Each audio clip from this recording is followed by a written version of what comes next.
The phone number was disconnected. The family photo album had my face cut out of every single page. 4 years ago, my billionaire father threw me out on the street with nothing because I refused to sign away my life to his corporate empire. I built my own path, starting a humble upscale restaurant from scratch. Then, tonight, the heavy glass doors swung open. My father walked in, flanked by my estranged brother, slamming a thick stack of legal documents onto my host's stand with a smug, arrogant grin. His demand? Sign over a massive stake of my business right now, or lose everything I built. The phone number was completely disconnected. That was the first thing I discovered when I tried calling home after the incident. Not changed, not updated, just severed, like a loose wire clipped with a pair of heavy-duty pliers.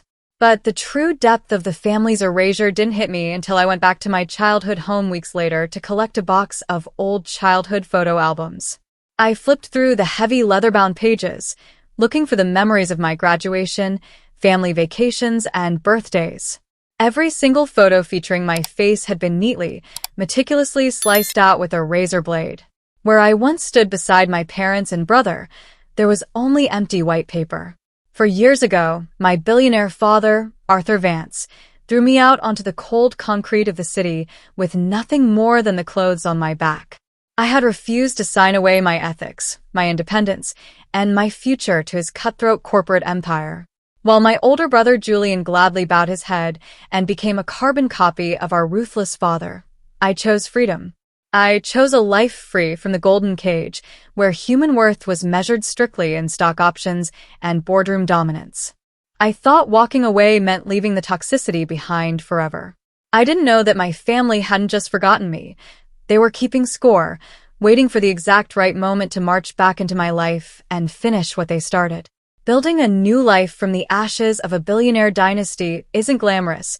It smells like bleach, burnt garlic, and exhaustion. I didn't take a single dime from my family trust when I left. Instead, I traded tailored suits for an apron, working 16-hour shifts as a line cook, scrubbing grease traps, and saving every hard-earned tip until my knuckles were raw and calloused. 2 years ago, I finally scraped together enough capital, partnered with a trusted culinary school friend, and opened the Hearth and Harvest, a modest upscale bistro tucked away in a bustling corner of the city. It wasn't a multi-billion-dollar enterprise like my father's conglomerate, but every brick, every menu item, and every warm light fixture belonged entirely to me. Working the line every night, I learned the value of honest labor. The rhythmic chopping of vegetables, the hiss of the sauté pan, and the satisfied smiles of regular customers became my true wealth. My hands weren't meant for signing crooked corporate buyouts. They were meant to create something real, something built on passion rather than corporate manipulation. I had traded the cold, sterile luxury of the Vance estate for a chaotic, vibrant kitchen that I called home. For the first time in my life, I felt genuinely proud of who I was. I thought the past was buried, and that my father's shadow could never stretch this far. I was painfully, dangerously wrong. The Friday night dinner rush was at its absolute peak. The open kitchen was a symphony of clattering pans, shouting line cooks, and the rich, mouth-watering aroma of truffle oil and roasted garlic. I was at the pass, plating a row of seared ribeyes, when the collective energy in the dining room suddenly shifted. It wasn't the usual murmur of happy patrons. It was a heavy, suffocating silence that rippled outward from the front entrance like a stone dropped in still water. I looked up, wiping my hands on my apron, and froze. Pushing through the glass doors came my father, Arthur Vance, flanked by my impeccably tailored brother, Julian. They didn't look like diners looking for a table. They looked like conquering generals inspecting a conquered province. Arthur hadn't aged a day. His silver hair was slicked back, his expression a mask of absolute, chilling entitlement. Heads turned across the dining room as they bypassed the waiting host and strode straight toward my kitchen pass, ignoring the polite protests of my floor staff. Arthur stopped right in front of me, his cold eyes scanning the stainless steel counters with undisguised disdain before locking onto mine.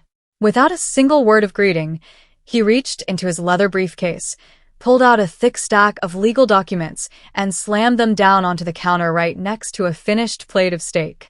The sharp slap of paper echoed loudly against the tile. "Cut the restaurant charade, Leo," Arthur said, his voice cutting through the kitchen noise like a razor. He flashed a smug, predatory grin that made my stomach churn. "Sign over a 15% equity stake in this little bistro to the family conglomerate by midnight, or I call your commercial landlord and foreclose on your entire building tonight." I stared at the papers on the stainless steel counter, the bold text swimming before my eyes. My mind raced, trying to calculate the damage. I had assumed this was just another empty threat from a man who believed every person and every property had a price tag. But Arthur didn't blink. He stood there with his arms crossed, radiating absolute certainty. Julian just smirked, leaning against the counter, as if we were discussing a minor business merger over golf. "You think I'm bluffing?" Arthur asked, his voice dropping into that smooth, chilling tone he always used when destroying a competitor. "I bought the master commercial mortgage on this entire block 3 weeks ago. Your landlord doesn't own this building anymore, Leo." "I do, which means your lease is month to month, and my terms are non-negotiable. You have 24 hours to sign those papers, hand over 15% control, and publicly acknowledge the family's backing, or I issue the eviction notice before the weekend. You'll be locked out by Monday morning." He didn't wait for an answer. He turned on his heel, adjusting his cuffs, and motioned for Julian to follow.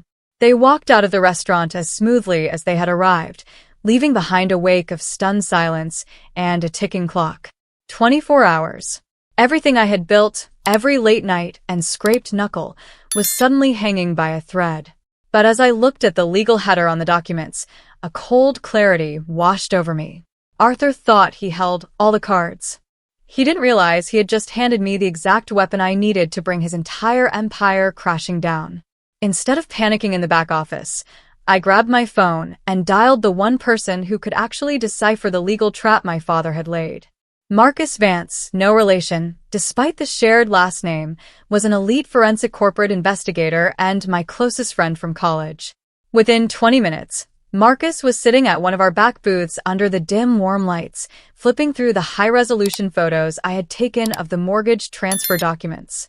For an hour, Marcus cross-referenced the property deeds with public registry databases and corporate filings. As he typed furiously on his laptop, a slow, knowing smile crept across his face.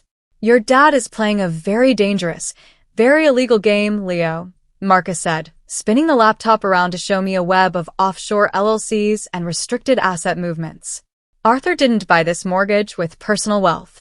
He used subsidiary funds from the Vance Global Holding Company without board authorization. Why? Because the family conglomerate is bleeding cash.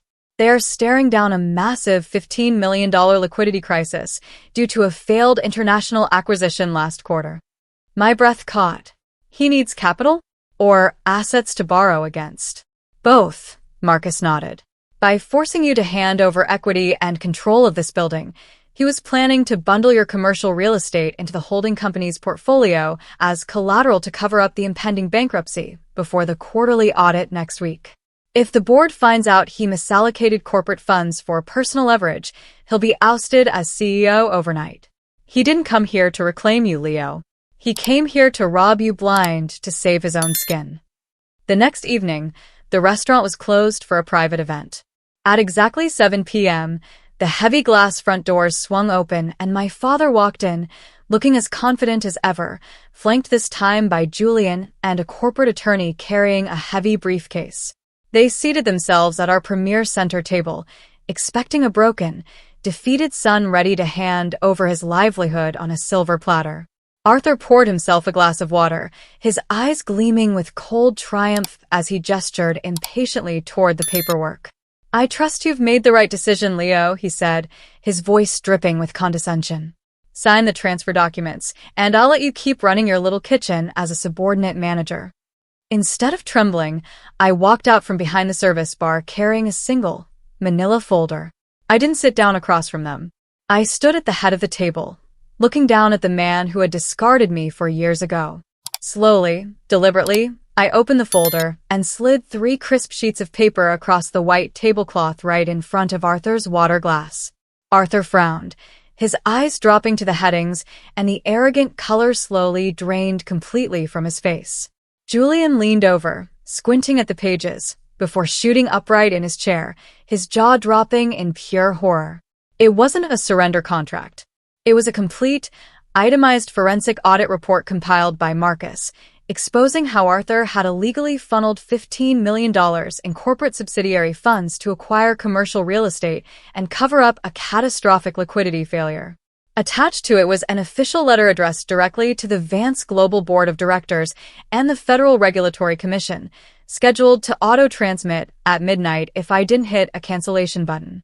Arthur's hands began to shake as he looked up at me, the ironclad composure completely shattered.